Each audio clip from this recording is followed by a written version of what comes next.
Hi everyone, in this series we're looking at how to use inputs in a vMix production, and in this particular video we're looking at input settings.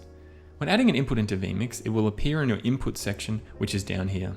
This will display anything you've added to your vMix production. Each of these inputs are configurable through the input settings menu. Now we just need to go through and add a video to demonstrate the input settings. Click on add input, we'll go to video, browse.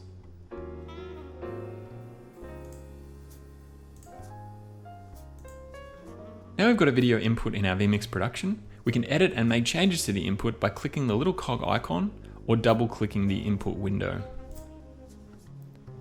We've now opened up the input settings screen. From here we can make changes to the input behavior and the video itself. Okay, so up the top we can change the name of the video to make it something easier to recognize. Some videos have long names and it's easy to rename it here so that you can use it in your production. You might want to give it a descriptive name or even something like video 1 or add 1. So we're going to go here and change this. I'm going to call this one vMix Live. Now as you notice that the file name above it hasn't changed, but the name of the input will. So we'll close this. By pressing X anytime, it will save your input settings. So you'll notice now here that we have vMix Live as the name of this input. Underneath it we have aspect ratio. Now by default this is going to be source, and the source aspect ratio of the input is listed here as widescreen. Now because we're making a HD production, we want to leave this as widescreen. However, if you had an old SD production, you might want to choose maybe widescreen or something that will stretch that video to match the rest of your production. Underneath this we have the category section. Now by default every input goes into the black category here, which is the main input section. You can then move or duplicate them to different categories by clicking a different color here. So for example, we'll click the red one and notice that the cog icon is turned red. Go to the red category. It will now appear in this video. It's always going to appear in the main section, but you can break down each input category by moving it there. We can rename it.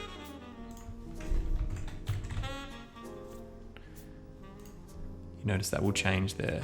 You can also just drag and drop them into different categories like this.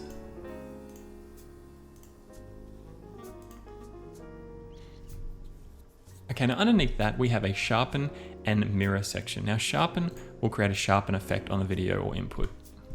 So by using this tool down here, we can magnify into our input and you notice that there's a sharpen effect there.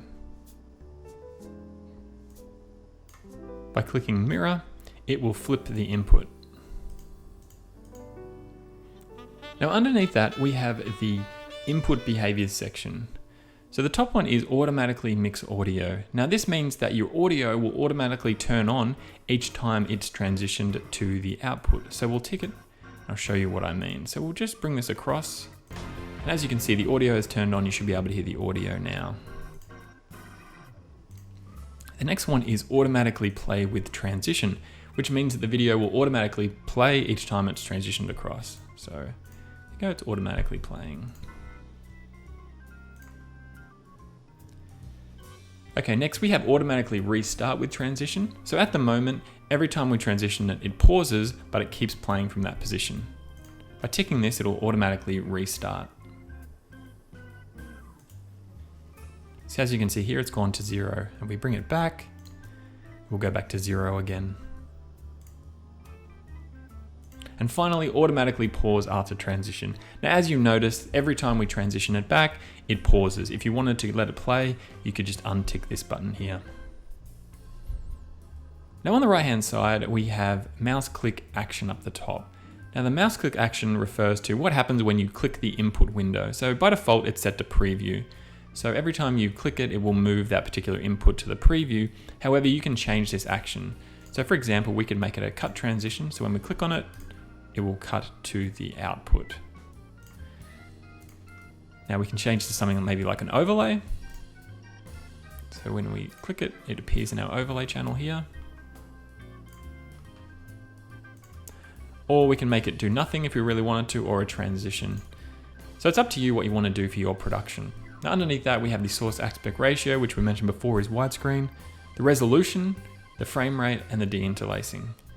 Now underneath that we have the audio settings.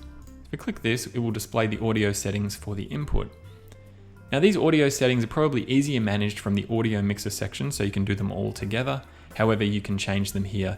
Whatever settings changes are made here will reflect with here. It's all the same information.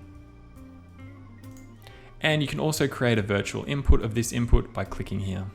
Now finally, up the top right hand corner, we have a change button. Now what this does is actually change the source of the input. So we can change this video file for another video file and keep all the same settings as before.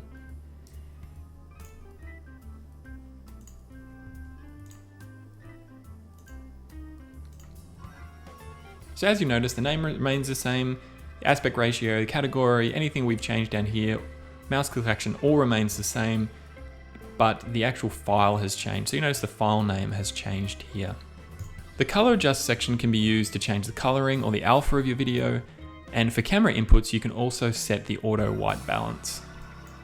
So these are some of the changes you can make, and then you can reset them. You can change the alpha of the video, and then you can reset. Now, if you want to change the saturation and make it black and white, you can drag this down here to make a black and white video. In the color key section, you can create a chroma key for your input. This is great for using green screens and virtual sets. Now, we do have an in-depth video about this that you can watch via our link. Position allows you to change the position of the video.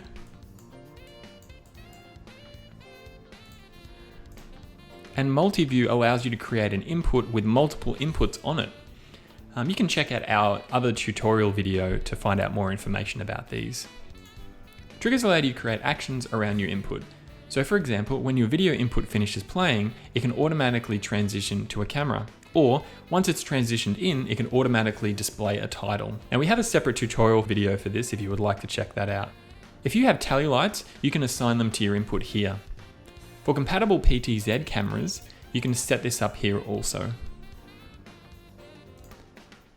The advanced section is for advanced users only, and it allows you to add a frame delay to cameras and view and change properties for the direct show filters used to display the input. Now once you're happy with all of your settings, you can go back and save them by clicking the X button up the top here. Now that you've set up your input, it's time to start adding more to your production. Now remember, if you ever want to change the settings for your input, just click the settings cog or double click the input. Thanks for watching, and if you have any questions, please let us know.